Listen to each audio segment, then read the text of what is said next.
Ahora, en el capítulo 49, Jacob en su lecho de muerte bendice a sus 12 hijos.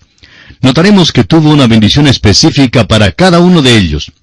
Esto es muy interesante porque veremos más adelante que las 12 tribus se juntarán alrededor de otro hombre que también está ya listo para morir, el cual es Moisés, quien bendecirá a las 12 tribus.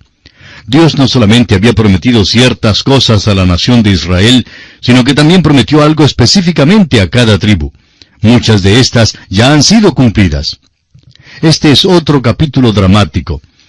En el capítulo anterior vimos a Jacob en su lecho de muerte. Se esforzó y se sentó en la cama y bendijo a los 2 hijos de José. Se gozó tanto de ver a su hijo José que antes creía que estaba muerto. Después de aquella entrevista, entra el resto de los hijos de Jacob. Este es su mensaje de despedida, y tales mensajes son siempre importantes. Principia con el hijo mayor y luego continúa por toda la lista. Lo que dice un hombre en su lecho de muerte es importante, porque uno siente que es especialmente en esta hora que se habla la verdad. Todos hemos oído decir de confesiones que se hacen en el lecho de muerte. Este mensaje en el lecho de muerte es dramático porque es profético y cuenta lo que pasará a los 12 hijos de Jacob cuando lleguen a ser tribus. Hoy, al haberse cumplido muchas de estas predicciones, han llegado a ser considerablemente históricas. Esta es la última vez que tenemos la oportunidad de ver otra evidencia de la fe en la vida de Jacob. Dijo a sus hijos que serían las 12 tribus de la nación de Israel y que ellos habitarían en la tierra de Canaán. ¡Qué fe notamos aquí! Recuerde usted que el cananeo todavía estaba en la tierra de Canaán y que la familia de Jacob estaba favorablemente situada en Egipto. Leamos los primeros 2 versículos de este capítulo 49 de Génesis para conocer las últimas palabras de Jacob. Y llamó Jacob a sus hijos y dijo: Juntaos y os declararé lo que os ha de acontecer en los días venideros. Juntaos y oíd, hijos de Jacob, y escuchad a vuestro padre Israel. Llegamos aquí a una expresión importante. Hay quienes creen que demasiadas veces repetimos ciertas expresiones y estamos de acuerdo con ellos. Sin embargo, nos daremos cuenta que hay ciertas expresiones que la Biblia usa vez tras vez. Una de esas expresiones se encuentra aquí mismo, en los días venideros. Los días venideros de la nación de Israel serán diferentes que los de la iglesia. Esta es una distinción muy definida de la dispensación y hay que reconocerla. Ahora se habla de los días venideros de Israel. ¿Qué les acontecerá a sus hijos en los días venideros de Israel? Un joven inteligente, profesor de hebreo y teología en un seminario, muy estudioso de la palabra de Dios, estaba escribiendo algo sobre las profecías con respecto a los 12 hijos de Jacob que más tarde llegarían a ser tribus, y junto con las que aparecen en Deuteronomio capítulo 33, donde Moisés también tuvo algo que decir a cada tribu. Este joven profesor estudiaba pues los detalles de cada profecía dada aquí a cada hijo, y más tarde las que fueron dadas a cada tribu. Y descubrió que muchas de esas profecías han sido ya cumplidas, y algunas todavía esperan su cumplimiento. Y es que, amigo oyente, no solo ha de cumplirse la profecía con respecto a la nación de Israel como tal, sino también la profecía con respecto a cada una de sus tribus, y esto es muy notable de veras. Muchas de las profecías todavía esperan su cumplimiento.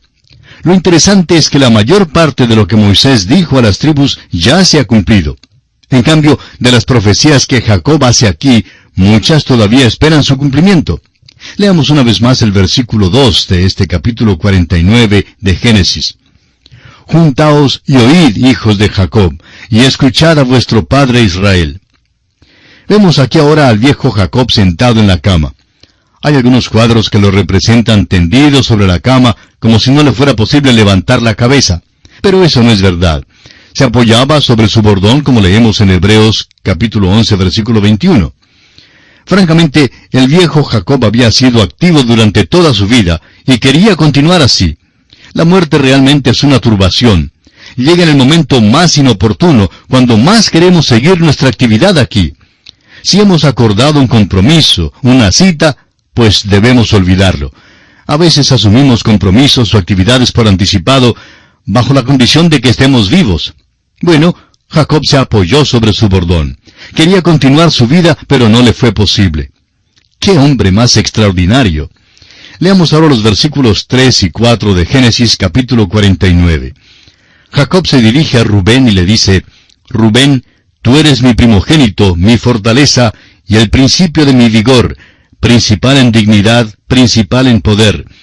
Impetuoso como las aguas, no serás el principal, por cuanto subiste al lecho de tu padre. Entonces te envileciste, subiendo a mi estrado. Estos patriarcas reconocían el gran tema de la herencia que hoy en día es de tanta preocupación. De tal palo, tal astilla, decimos. Jacob reconoce eso y ve que este hijo se parece muchísimo a él. Impetuoso como las aguas, podía haber descrito a Jacob en sus primeros años. Era verdad también en cuanto a su hijo mayor. No serás el principal. Y Rubén nunca lo fue. Nunca salió primero. Salió de segundo o tercero, pero nunca como primero. Hay muchas personas así como él hoy día.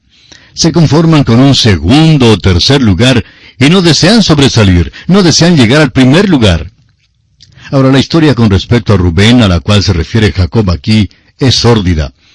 No dedicamos suficiente tiempo a ella cuando estudiamos el Génesis porque no vimos ninguna razón de tratar con ella. La literatura contemporánea y los dramas de los cines y la televisión nos dan suficiente material sórdido, es decir, repugnante hasta que enfermamos con eso.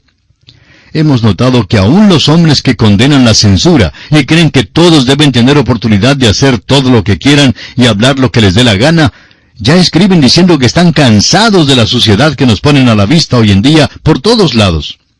Así pues, no vemos ninguna razón por la cual tratar este incidente aquí. Al cristiano se le exhorta a pensar en lo que es bueno y puro. Así lo expresa el apóstol Pablo en su carta a los Filipenses, capítulo 4, versículo 8, donde dice, Por lo demás, hermanos, todo lo que es verdadero, todo lo honesto, todo lo justo, todo lo puro, todo lo amable, todo lo que es de buen nombre, si hay virtud alguna, si algo digno de alabanza, en esto pensad.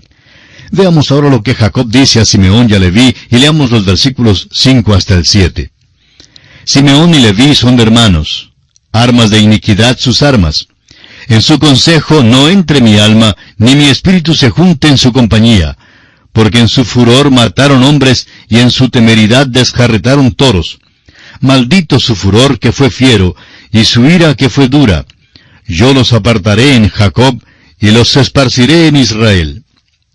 Estos dos hijos se agrupan y se llaman hermanos, pues ambos eran hijos de Lea, la primera esposa de Jacob. Usted recordará cómo entraron en Salem, una ciudad de Siquem, y dieron muerte a todos los hombres que vivían en esa ciudad, solo porque un hombre fue culpable de deshonrar a su hermana. Claro que no les gustó, pero se vengaron del pueblo entero, y fue malo lo que hicieron. Jacob ahora les hace recordar eso. Simeón era la tribu más sureña, y uno podría pensar que habría sido identificada con Judá y Benjamín.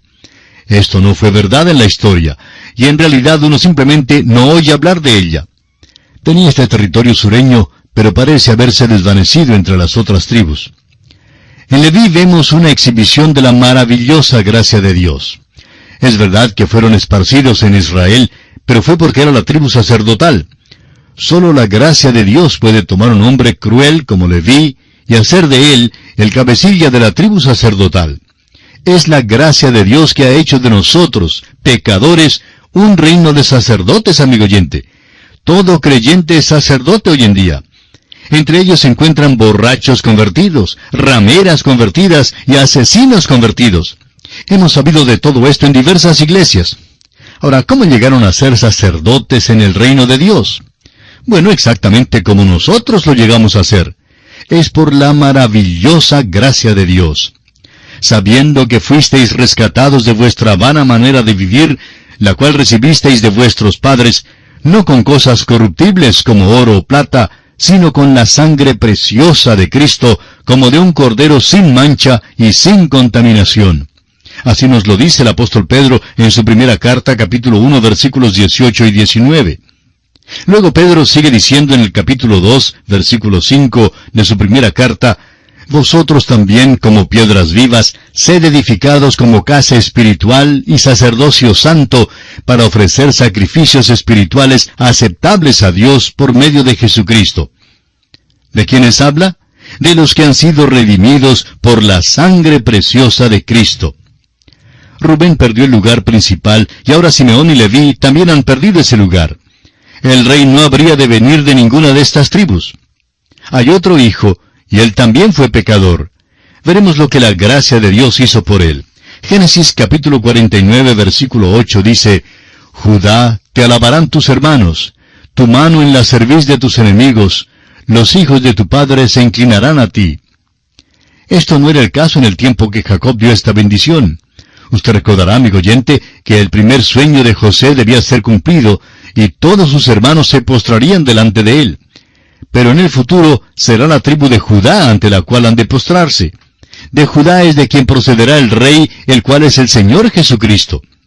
Leamos ahora los versículos 9 al 12 de Génesis capítulo 49. Cachorro de león, Judá, de la presa subiste, hijo mío, se encorvó, se echó como león, así como león viejo, ¿quién lo despertará? No será quitado el cetro de Judá, ni el legislador de entre sus pies, hasta que venga Silo, y a él se congregarán los pueblos. Atando a la vid su pollino, y a la cepa el hijo de su asna, lavó en el vino su vestido, y en la sangre de uvas su manto. Sus ojos rojos del vino, y sus dientes blancos de la leche. Esta es una de las profecías más notables en toda la palabra de Dios. Ya se nos ha dicho que habrá una simiente de mujer. Esa fue la primera profecía. Y pondré enemistad entre ti y la mujer, y entre tu simiente y la simiente suya. Esta te herirá en la cabeza, y tú le herirás en el calcañar. Así leímos cuando estudiamos el capítulo 3 de Génesis, versículo 15. Aquella simiente fue confirmada a Abraham, Isaac y Jacob. Aquí de nuevo es confirmada a Judá. Es de la línea de Judá de donde vendrá el rey. Y no solo eso, sino también se llamará Silo. Ahora Silo significa descanso y tranquilidad. Él es el príncipe de paz, es quien traerá descanso. Amigo oyente, recuerde que cuando Jesús caminaba aquí en la tierra, Él dijo, Venid a mí todos los que estáis trabajados y cargados, y yo os haré descansar. Ese es Silo. Jesucristo había venido como Silo, como descanso, pero los hombres de su día lo rechazaron. Jesucristo también vendrá con el cetro. El cetro de este universo hoy en día está en las manos que fueron clavadas en la cruz. En la última parte del versículo 24 de este capítulo 49 de Génesis leemos que de Dios vendrá el pastor, la roca de Israel. Por tanto, este Silo también es pastor y roca. Cuando lleguemos al libro de Números, capítulo 24, versículo 17, encontraremos allí que también hay una estrella que se profetiza. Pensemos en todo lo que significa la venida de Cristo. Él es la simiente prometida a la mujer y a los patriarcas.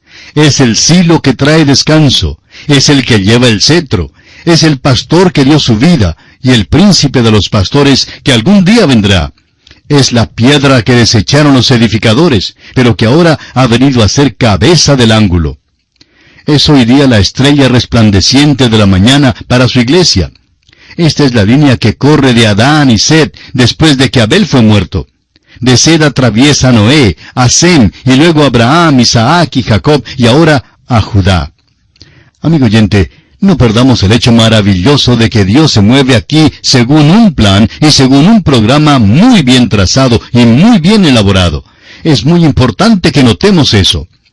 Luego examinemos la profecía de sus dos venidas. Atando a la vid su pollino. Aquí está Él, quien vino sentado sobre un pollino a Jerusalén, ofreciéndose como Mesías y Rey de Israel, el Salvador. Lavó en el vino su vestido, y ese vino era su propia sangre que vertió en la cruz. La próxima vez que venga, Isaías nos dice que Él tendrá un vestido salpicado. Estará manchado entonces, no con su propia sangre, sino con la sangre de sus enemigos. Sus ojos estarán rojos del vino de venganza cuando llegue la segunda vez como vencedor y como juez. Amigo oyente, esta profecía a Judá es una profecía notable en las Sagradas Escrituras. Bien, aquí vamos a detenernos por esta oportunidad para continuar nuestra consideración del capítulo 49 de Génesis en nuestro próximo programa. Confiamos en que usted, amigo oyente, nos vuelva a sintonizar para conocer otros aspectos en la vida de Jacob. Le sugerimos leer el resto de este capítulo 49 de Génesis para estar mejor informado de lo que hablaremos en nuestro próximo estudio. Será pues, hasta entonces, es nuestra oración que el Señor le bendiga en manera señalada. Continuamos hoy, amigo oyente, nuestro estudio del libro de Génesis, y nos encontramos hoy en su fase final. En nuestro programa anterior concluimos la consideración de la profecía que hizo Israel, o Jacob, con respecto a Judá. Comenzaremos hoy con el versículo 13 de este capítulo 49 de Génesis, que nos presenta la profecía con respecto a Zabulón, y dice así el versículo 13. Zabulón en puertos de mar habitará, será para puerto de naves, y su límite hasta Sidón. Zabulón era la tribu que vivía junto a la costa hacia el norte de la tierra de Canaán. Ahora los versículos 14 y 15 nos presentan la profecía con respecto a Isacar, y dicen así: Isacar, asno fuerte que se recuesta entre los apriscos, y vio que el descanso era bueno, y que la tierra era deleitosa, y bajó su hombro para llevar, y sirvió en tributo. Isacar también se ubicó por allá, hacia el norte de la tierra de Canaán. Eran los que hacían muchísimo trabajo que constituyó el fundamento de la nación. Ellos eran los trabajadores, y ese es el pensamiento aquí. Oímos hablar muchísimo acerca de la mayoría silenciosa hoy en día. Bueno, esas son las personas ordinarias, como usted y yo, amigo oyente. No aparecemos en la televisión, no queremos eso. Son los hombres extraordinarios y a veces raros, y los hombres que otros consideran grandes, los que vemos en la televisión. Nos tratan de convencer que estos son los tipos de hombres que son los importantes. Pero, amigo oyente, ellos no constituyen el fundamento de su nación o de cualquier otra. Estas pequeñas tribus como Zabulón e Isacar, las que estamos propensos a pasar por alto, son las que realmente constituían la columna vertebral de la nación de Israel cuando entraron a la tierra prometida. En los versículos 16 al 18 notamos que la tribu de Dan tiene parte importante en la vida de Israel. Leamos. Dan juzgará a su pueblo, como una de las tribus de Israel. Será Dan serpiente junto al camino, víbora junto a la senda, que muerde los talones del caballo y hace caer hacia atrás al jinete. Tu salvación esperé, oh Jehová. Dan necesita la salvación del Señor porque Dan era una de las tribus que en realidad salió en rebelión. Eso lo veremos a medida que progresemos en nuestro estudio de las Escrituras. Ahora veamos el versículo 19 de este capítulo 49 de Génesis. Gad, ejército, lo acometerá, mas él acometerá al fin. Esta era otra tribu que pobló el norte del país.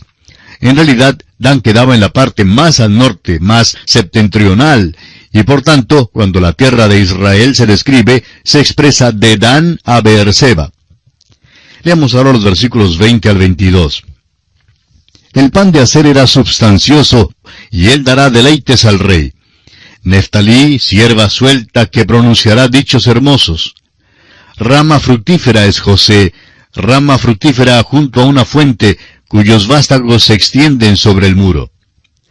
Estos versículos nos presentan en forma muy sencilla las profecías en cuanto a Aser, Neftalí y también a José. José había dejado su tierra y había descendido a Egipto, pero todavía era un testimonio para Dios ahí. Más adelante sus hijos Efraín y Manasés serían puestos en el territorio que después llegaría a ser Samaria. Se llamaba el territorio de los gentiles en el día de Cristo. Era un gran lugar para testificar, y el Evangelio entró en esa región en los días del Señor Jesucristo. Nuestro Salvador ministró allí. El Evangelio según San Juan, en el capítulo 4, registra el momento en que Cristo testifica a la gente de Samaria, en particular a una samaritana junto a un pozo. Estas profecías se llevan a cabo de una manera extraordinaria. Leamos ahora los versículos 23 al 26 de Génesis capítulo 49. Le causaron amargura, le asaetearon y le aborrecieron los arqueros, mas su arco se mantuvo poderoso, y los brazos de sus manos se fortalecieron por las manos del fuerte de Jacob, por el nombre del pastor, la roca de Israel. Por el Dios de tu padre, el cual te ayudará, por el Dios omnipotente, el cual te bendecirá con bendiciones de los cielos de arriba, con bendiciones del abismo que está abajo, con bendiciones de los pechos y del vientre. Las bendiciones de tu padre fueron mayores que las bendiciones de mis progenitores. hasta el término de los collados eternos serán sobre la cabeza de José y sobre la frente del que fue apartado de entre sus hermanos.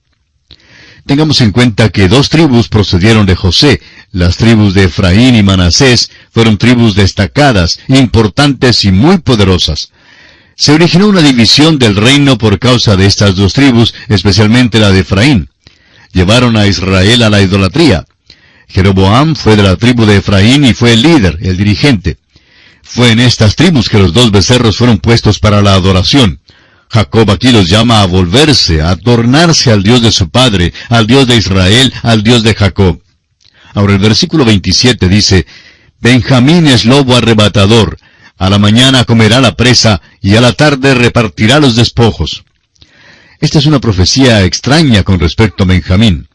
Benjamín se identificaba muy cercanamente con Judá, de tal manera que Benjamín acompañaba a la tribu de Judá en la división del reino. Fueron las únicas tribus que se quedaron con la casa de David. Ahora el versículo 28 resume diciendo, Todos estos fueron las 12 tribus de Israel, y esto fue lo que su padre les dijo al bendecirlos. A cada uno por su bendición los bendijo. Ahora los versículos 29 y 30 resumen las últimas palabras de Jacob antes de su muerte. Leamos. Les mandó luego y les dijo, Yo voy a ser reunido con mi pueblo. Sepultadme con mis padres en la cueva que está en el campo de Efrón el Eteo, en la cueva que está en el campo de Macpela, al oriente de Manre, en la tierra de Canaán, la cual compró Abraham con el mismo campo de Efrón el Eteo, para heredad de sepultura. Vemos que la muerte para Jacob no fue el fin de todo, pues estaría con su pueblo. Él deseaba ser sepultado en la cueva que Abraham había comprado. Quería asegurarse que quedaría en aquella tierra hasta el día cuando sería levantado de los muertos para luego vivir en aquella tierra. Aunque no se llevaba datos escritos en aquellos días, vemos que Jacob sabía mucho de su propia historia y de las transacciones de sus antepasados.